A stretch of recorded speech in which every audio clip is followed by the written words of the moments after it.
South Florida hosts the College National Championship. They represent the way it's supposed to be done. Sideline presents team coverage.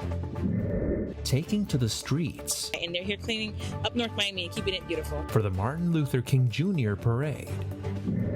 Rolling down the river. These options create a truly multimodal system. As Miami Beach unveils a new way to get around. These stories and more coming up on Newsbreak. Good morning, South Florida. I'm Pana Sirignano. I'm Ana Rodriguez. Today is Tuesday, January 20th, 2026. Live from the Lee Caplin School of Journalism and Media in North Miami, this is Caplin News. One last drive for the Miami Hurricane season, as quarterback Carson Beck has the ball in his hands with a chance to win a national championship.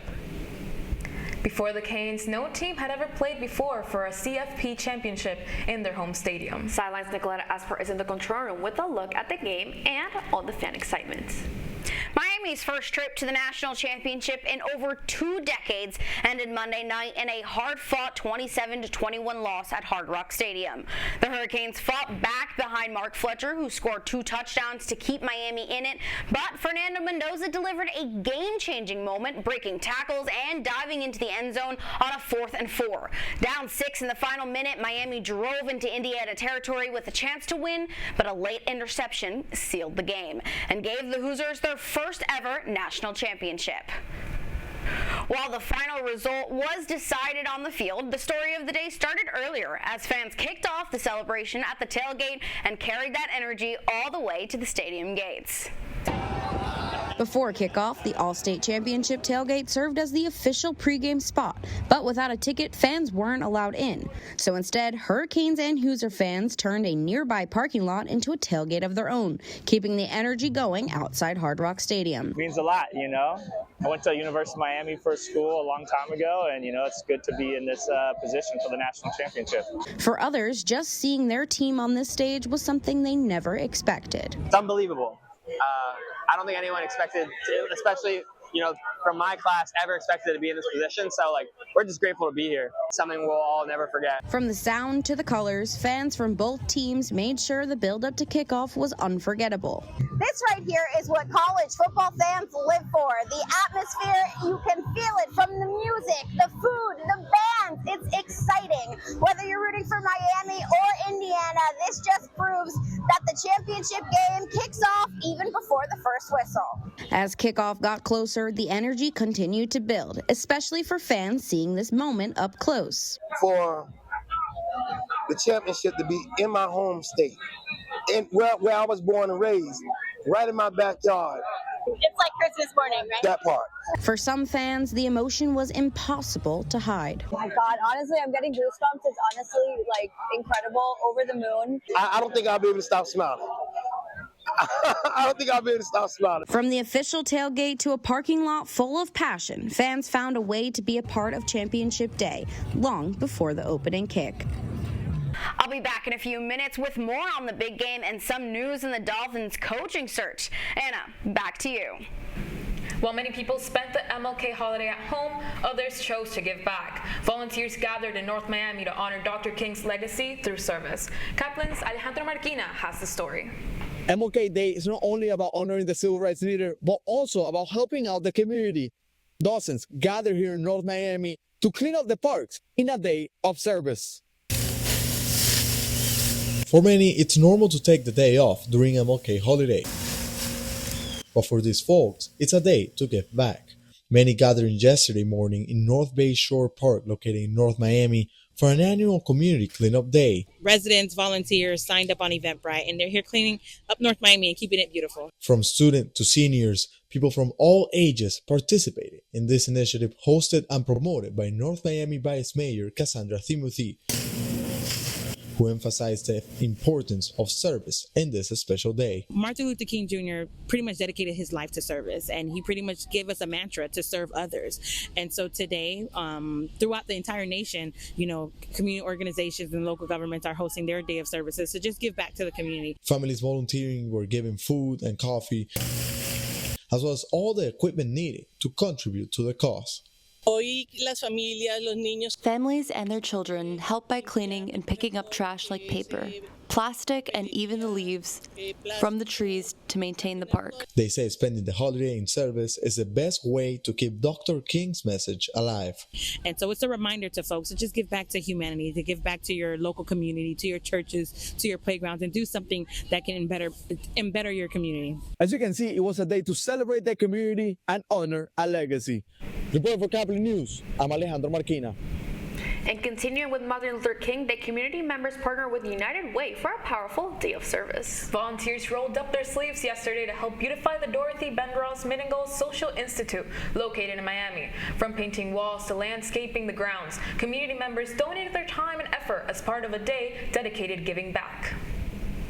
So we're here today to do some projects, some murals, beautification projects, building some furniture out. And I think the best part about it is really just to be a part of the hands and the feet that are actually making the impact. Organizers say the event honored Dr. Martin Luther King Jr.'s legacy by turning his message of service into action, one project at a time. Today, commuters in Miami Beach have a brand new way to cross Biscayne Bay by water. The city is launching a free water taxi in downtown Miami, and our reporter Jose Carlos Rodriguez is in Miami Beach with how it works and why city leaders say this is just the beginning. Miami Beach officials are taking commuters off the street and onto the water, launching a water taxi service connecting Miami Beach to downtown Miami. And the best part is completely free. Everyone grab a seat on board. Welcome aboard. The service launches after a ceremony at Morris Gibb Memorial Park. From there, passengers board a 40-foot vessel that crosses the Biscayne Bay in about 20 minutes, connecting Miami Beach to downtown Miami. Each boat holds up to 55 passengers and is completely free. Traffic is a big issue in really South Florida generally, but in Miami Beach, and this is going to help ease the traffic. It's also a fun way to get around to Miami, hopefully eventually throughout Miami Beach. The water taxi runs weekdays from 7 a.m. to 7:30 p.m. with hourly service during the day and more frequent trips during the evening commute hours. City officials say that the route builds on popularity of water taxis during Art Week. But not only that, the city is also trying to find new ways to help the environment. These options create a truly multimodal system, one that gives people real choices, and those choices reduce congestion, reduce emissions, and they improve quality of life. Miami leaders say that this is just the beginning, just the first phase, with a north and south expansion coming into the future. In Miami Beach, I'm Jose Carlos Rodriguez, Caplin News. The Miami Dolphins announced their new head coach. And that's still ahead, and so is the story. But, I mean, this season we went beyond, what people expected. The College Football National Championship was down to the wire, and Caplin News was there to see how fans reacted to the big game. Don't go anywhere. Newsbreak will be back in 2 minutes.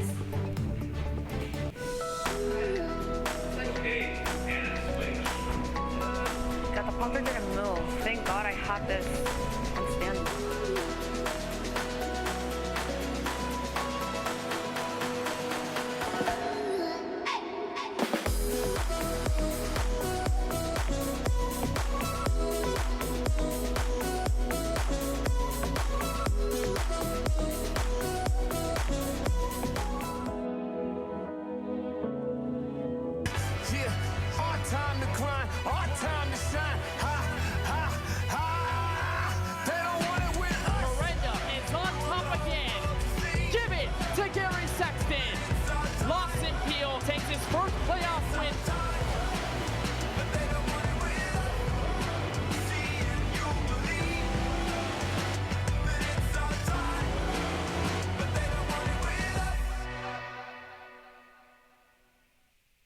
Radcliffe Art and Design Incubator is the velocity accompanying the fellow's rudder, as in a boat.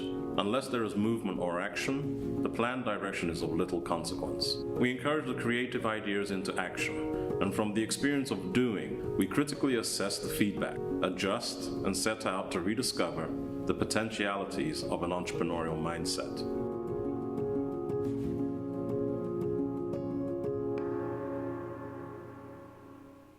Stem is precise, no margin for error. Dare to forget that. Dare to have fun with it. Get weird with it. Dare to send those old STEM theories flying past the neighbor's house into outer space. Dare to program something internet-breaking, record-breaking. Dare to blow their minds. Dare to learn the difference between sedimentary and metamorphic rock. Go find those rocks. Dare to keep daring. Dare to STEM. Check out She Can STEM to get started.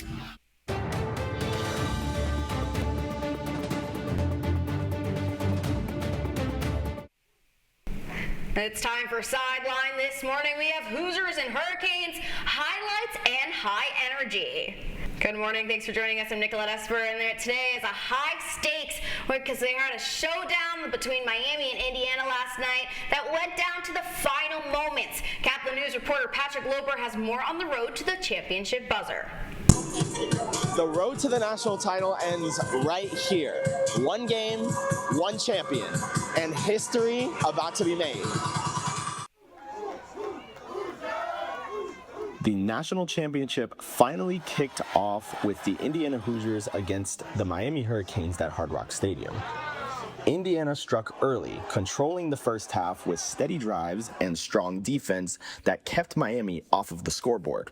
Well, the Miami defense honestly looks elite for playing a number 1 team, being a number 10 seeded team. But, you know, playing against a number 1 Indiana defense, it seems like a pretty rough half so far. They've been able to, you know, come up with answers for every single defensive play that we have. The Hurricanes came alive in the second half, with Mark Fletcher Jr. breaking free for a long touchdown run, putting real pressure on the Hoosiers.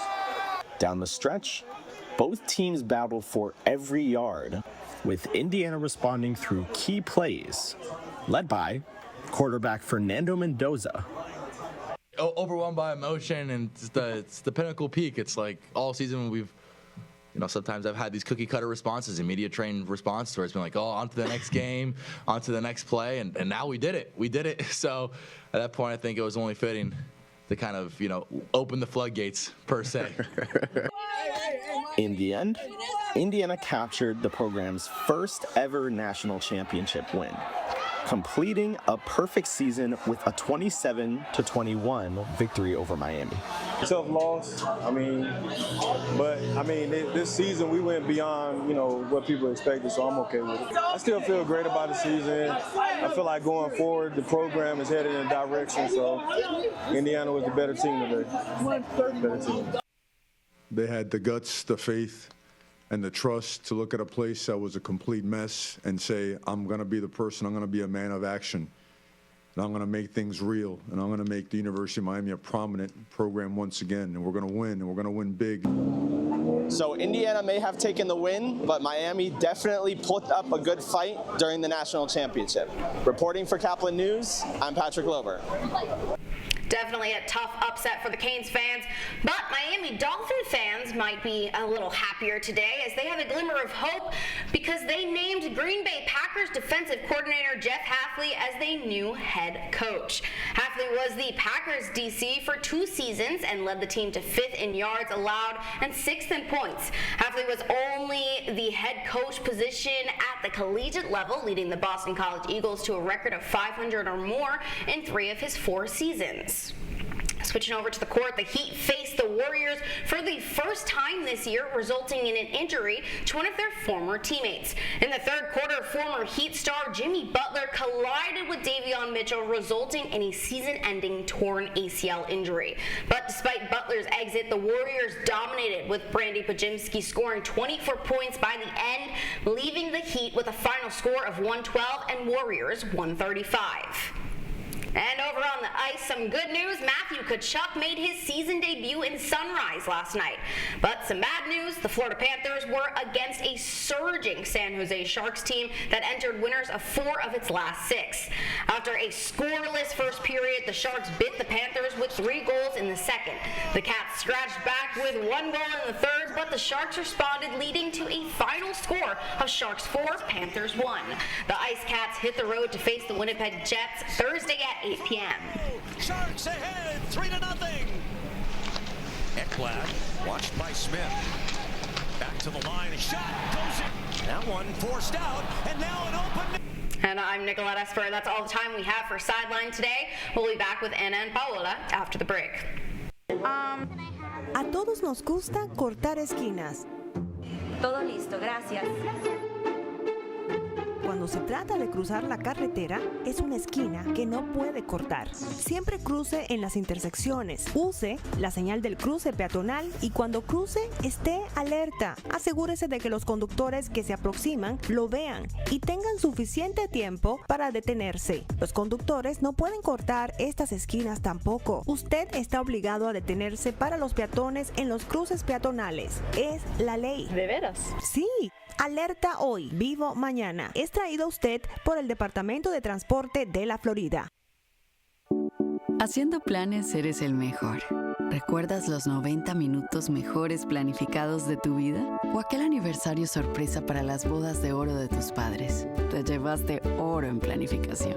De la misma forma en la que planificas para esos momentos, planifica para protegerte a ti y a los tuyos de un desastre natural. Inscríbete para recibir alertas locales. Prepara un kit de emergencia y haz un plan de comunicación familiar. Proteger a tu familia es el mejor plan que puedes hacer. Si estás entonado y haciendo esto, para sentirte apto para manejar,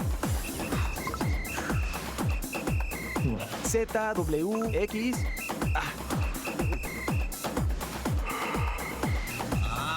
no estás apto para manejar. I, G, K, L, V, W. Un normal. That's all the time we have for Newsbreak. I'm Ana Rodriguez. And I'm Paula Siriñano. You can get more news anytime at caplinnews.fiu.edu.